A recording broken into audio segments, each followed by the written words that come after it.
Bonjour à tous et quel plaisir de vous retrouver pour ce nouvel épisode de Flash.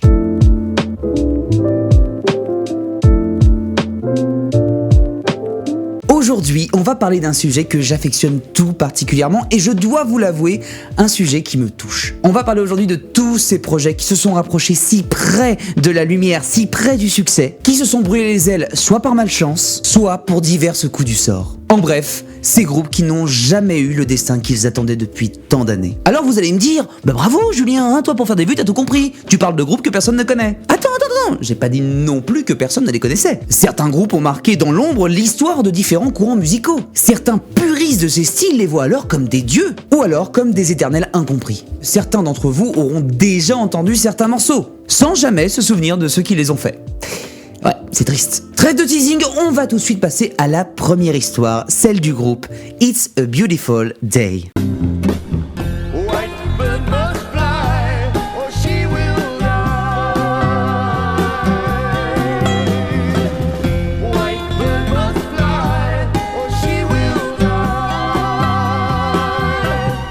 Un groupe formé à San Francisco en 1967. Alors, comme je le disais, je doute profondément que certains d'entre vous connaissent ce groupe. Et rassurez-vous, c'est totalement normal. Par contre, si je vous dis que It's a Beautiful Day a côtoyé des groupes comme Grateful Dead ou Jefferson Airplane, les plus hippies d'entre vous peuvent reconnaître ces noms.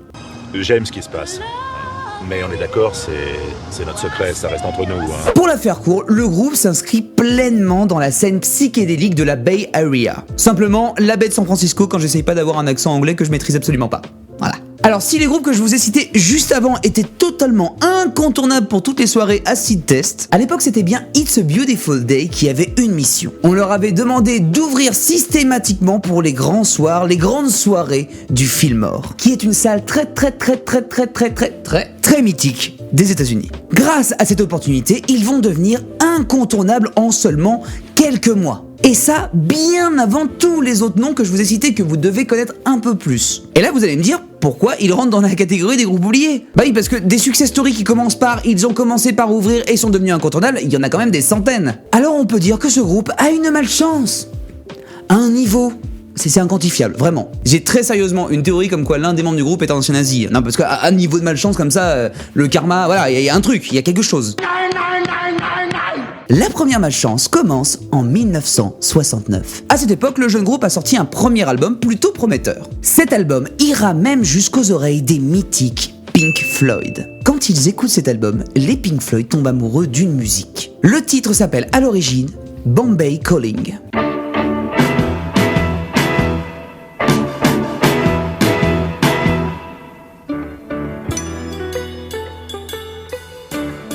Ils tombent tellement amoureux de ce morceau qu'ils savent qu'ils en font un réel tube en Angleterre. Les Pink Floyd proposent alors l'un de leurs titres, Ring That Neck, en l'échange de Bombay Calling. Les Californiens voient ça comme une réelle opportunité, comme un rêve qui se concrétise et donc vont logiquement accepter. Les mastodontes anglais, à partir du titre californien, vont créer la cultissime Child in Time, avec laquelle ils vont connaître un énorme succès. Succès qui installera encore plus la légende des Pink Floyd. Mais de l'autre côté, malheureusement, ce ne sera pas le même destin. Le titre des Pink Floyd, réarrangé par It's a Beautiful Day, passera totalement inaperçu. Les types se retrouvent alors avec un titre composé par les plus grands, mais aux retombées inexistantes. Moi personnellement, je trouve ça horrible. Non mais c'est comme si Mick Jagger te pondait un morceau, t'as le droit de l'utiliser, tu le réarranges à ta sauce, tu le sors, et rien. Par contre, toi en échange, tu lui as donné un morceau, il l'a réarrangé, et ça a marché.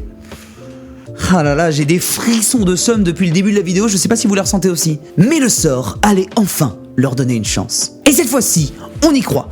Allez, les It's a Beautiful Day, vous allez le faire. Leur manager de l'époque, Bill Graham, leur propose une opportunité qu'ils ne peuvent pas refuser. En effet, le manager a passé un accord avec l'incroyable festival de Woodstock. L'accord est le suivant. Si Woodstock veut programmer Grateful Dead, ils doivent obligatoirement prendre un autre poulain du manager. Woodstock va alors accepter cette proposition, mais va tenir en garde le manager. Ils vont lui dire tout simplement que la programmation est tellement dense cette année qu'ils ne pourront accepter qu'un seul des poulains du manager alors qu'il y en avait plusieurs à proposer.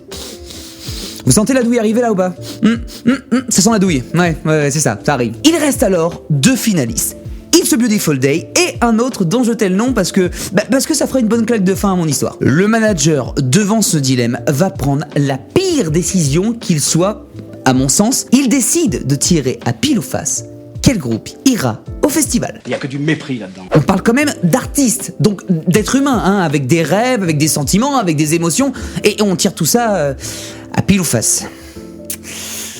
Ça fait mal. Et malheureusement, ce qui devait arriver, arriva. Le pile ou face donnera comme gagnant l'autre projet musical en laissant les It's a Beautiful Day sur le banc de touche. La chance qui devait leur sourire a été brisée par un coup du sort, par un coup de hasard. Comment on se relève de ça ?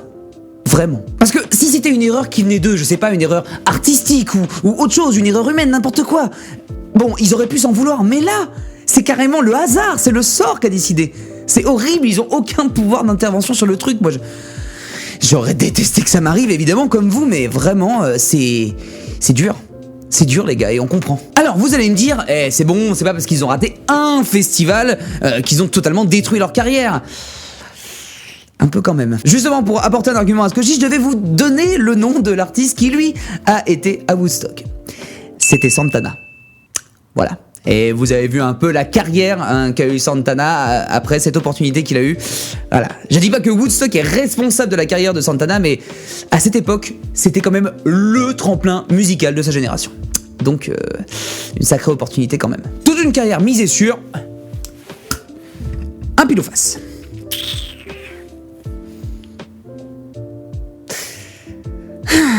Je m'en remettrai jamais, je crois. Ce groupe qui avait commencé comme un pionnier du genre, réellement, hein, c'était eux qui se sont fait connaître avant tous les autres, ont fini sur le banc des remplaçants. Et on va pas se mentir, personne ou très peu de gens les connaissent aujourd'hui. Pour conclure, parfois, malheureusement, le talent ne suffit pas. Il faut ce coup du sort, ce coup de chance qui nous propulse. Et malheureusement, It's a Beautiful Day ne l'a jamais eu. Alors là, j'étais censé enchaîner sur un deuxième sujet, mais je me suis rendu compte que la vidéo serait bien trop longue. Donc je vais faire une deuxième partie qui sortira prochainement sur les pires malchances de la musique. Et vous en faites pas, j'en ai plein d'histoires, j'en ai plein à vous raconter. Donc, je veux que Flash reste un format court, alors on va s'arrêter là. Voilà, le message est passé. Merci d'avoir regardé Flash. Si vous avez aimé ce contenu, abonnez-vous, partagez, likez. Des bisous sur vous. Ciao.